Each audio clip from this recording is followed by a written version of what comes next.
ಇನ್ನು ಸ್ವಪಕ್ಷದಲ್ಲೇ ಪ್ರತಿಷ್ಠೆಯ ಕಣವಾಗಿ ಮಾರ್ಪಟ್ಟಿದೆ ಬೆಳಗಾವಿ.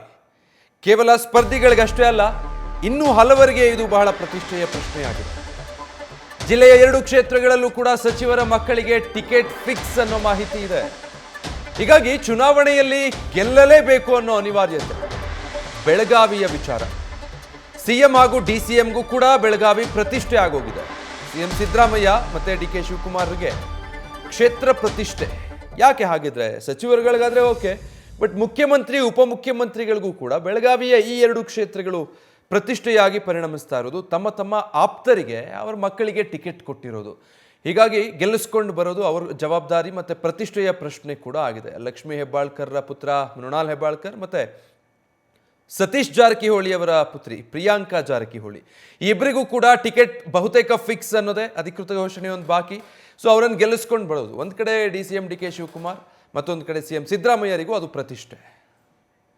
ಡೀಟೇಲ್ಸ್ ಕೊಡ್ತಾರೆ ಮಧುಸೂದನ್, ಲೈವ್ನಲ್ಲಿ ಜಾಯ್ನ್ ಆಗ್ತಾ ಇದ್ದಾರೆ. ಮಧುಸೂದನ್, ಬೆಳಗಾವಿ ರಾಜಕಾರಣ ಅಂದ್ರೇ ಹಾಗೆ ಯಾವಾಗಲೂ ಇಂಟ್ರೆಸ್ಟಿಂಗ್. ಈ ಬಾರಿ ಕೇವಲ ಅಲ್ಲಿನ ಸಚಿವರಲ್ಲ, ಮುಖ್ಯಮಂತ್ರಿ ಉಪಮುಖ್ಯಮಂತ್ರಿಗಳ ನಡುವಿನ ಪ್ರತಿಷ್ಠೆಯ ಫೈಟ್ ಆಗಿ ಬದಲಾಗಿದೆಯಾ?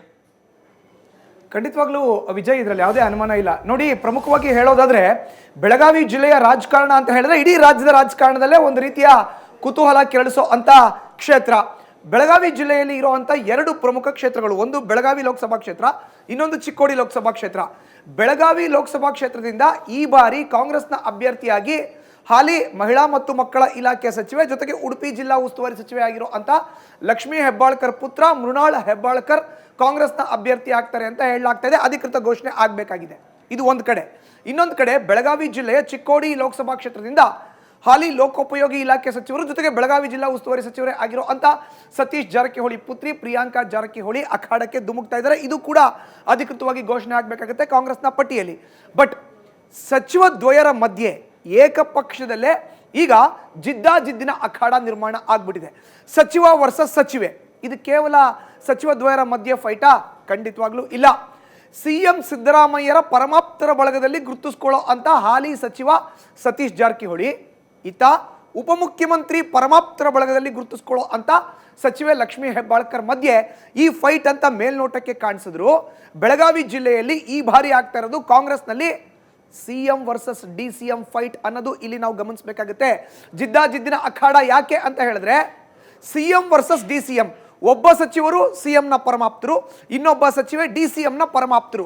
ಸೊ 2 ಕ್ಷೇತ್ರಗಳನ್ನು ಗೆಲ್ಲಬೇಕು. ಒಂದು ವೇಳೆ 2 ಕ್ಷೇತ್ರಗಳನ್ನು ಗೆದ್ರು ಅಂತ ಇಟ್ಕೊಳ್ಳಿ, ಇಲ್ಲಿ CM ವರ್ಸಸ್ DCM ಅಖಾಡದಲ್ಲಿ ಸಮ ಬಲ ಏರ್ಪಾಡಾಗುತ್ತೆ.